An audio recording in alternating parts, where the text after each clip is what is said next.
ఒంటరిగా తిరుగాడు లేడినొక మనిషి చూసినాడు, చెంతకు చేరదీసినాడు.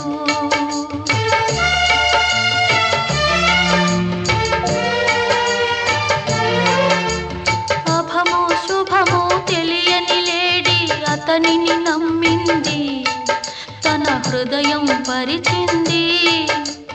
ఆ తరు